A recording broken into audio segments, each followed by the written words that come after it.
Renungan Harian hari ini. Belas kasihan Tuhan sanggup menyembuhkan. Matius pukul 14.13-21. Ketika Yesus mendarat, Ia melihat orang banyak yang besar jumlahnya.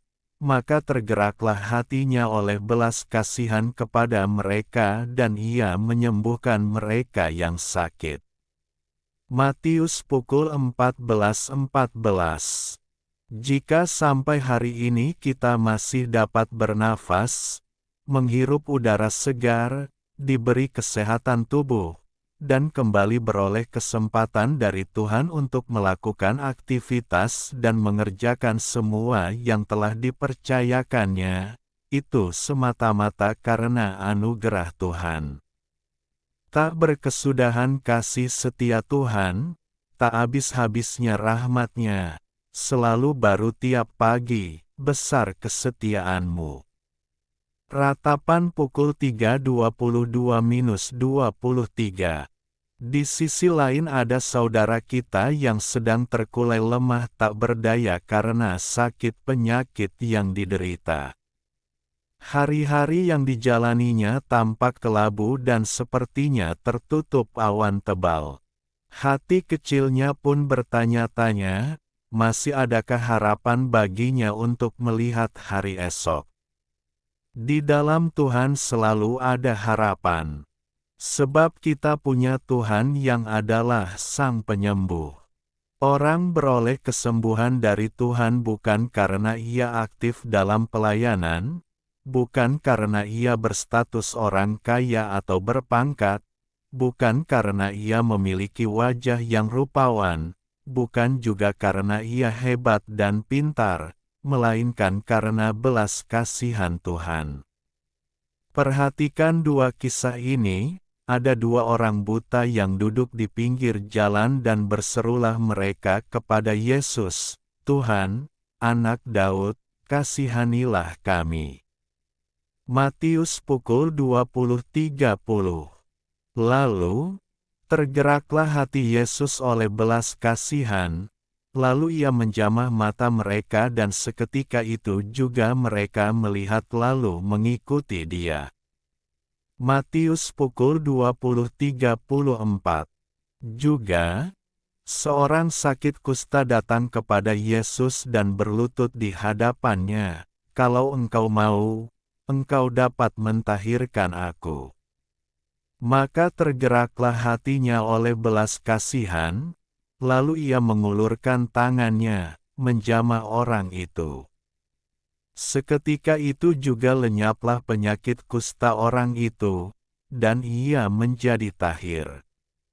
Markus pukul 1.40-42.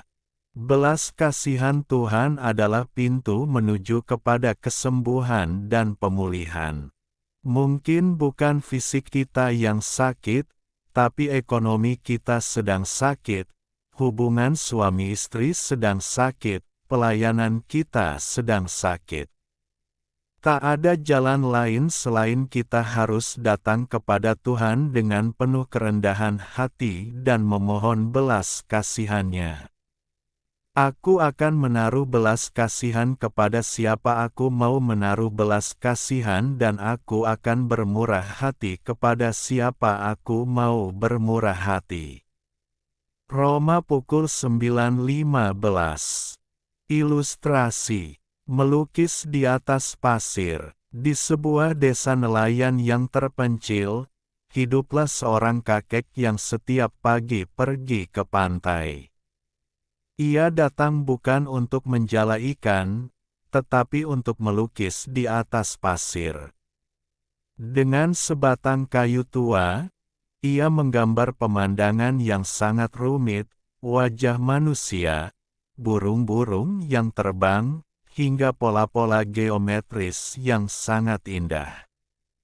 Seorang pemuda dari kota yang sedang berlibur memperhatikan kakek itu dengan rasa heran. Setiap kali kakek itu selesai membuat lukisan yang luar biasa indah, air pasang akan datang dan menghapus seluruh karyanya tanpa sisa. Pasir kembali rata, bersih, dan kosong. Hari berikutnya, si kakek kembali lagi dan melakukan hal yang sama. Menggambar dengan tekun selama berjam-jam, hanya untuk melihatnya hilang ditelan ombak di sore hari. Pemuda itu akhirnya mendekat dan bertanya, "Kek, tidakkah kakek merasa sia-sia?" Kakek menghabiskan waktu berjam-jam untuk menciptakan sesuatu yang sangat indah, tetapi hanya dalam hitungan detik semuanya hilang. Mengapa kakek tidak melukis di atas kanvas atau memahat di atas batu agar karya kakek abadi dan bisa dilihat orang selamanya? Kakek itu tersenyum tanpa menghentikan goresan kayunya. "Nak," jawabnya pelan, "keindahan sejati tidak diukur dari berapa lama ia bertahan, tetapi dari apa yang ia tinggalkan di dalam hati saat ia ada. Aku tidak melukis agar dunia mengingat namaku atau melihat karyaku selamanya." Ia menunjuk ke arah laut. "Aku melukis untuk melatih diriku melepaskan. Setiap kali ombak menghapus lukisan ini, ia mengingatkanku bahwa tidak ada yang abadi di dunia ini." Penderitaan manusia sering kali datang karena kita mencoba menggenggam sesuatu yang seharusnya lewat. Dengan melukis di sini, aku belajar untuk menikmati prosesnya, memberikan yang terbaik saat ini, dan merelakannya saat waktunya habis. Kita sering kali terobsesi dengan hasil akhir yang abadi. Kita mengejar karir, harta, atau pengakuan dengan harapan bahwa semua itu akan memberikan keamanan yang permanen. Namun, seperti lukisan di atas pasir, banyak hal dalam hidup ini yang bersifat sementara: masa muda, jabatan, kesehatan, bahkan orang-orang yang kita cintai.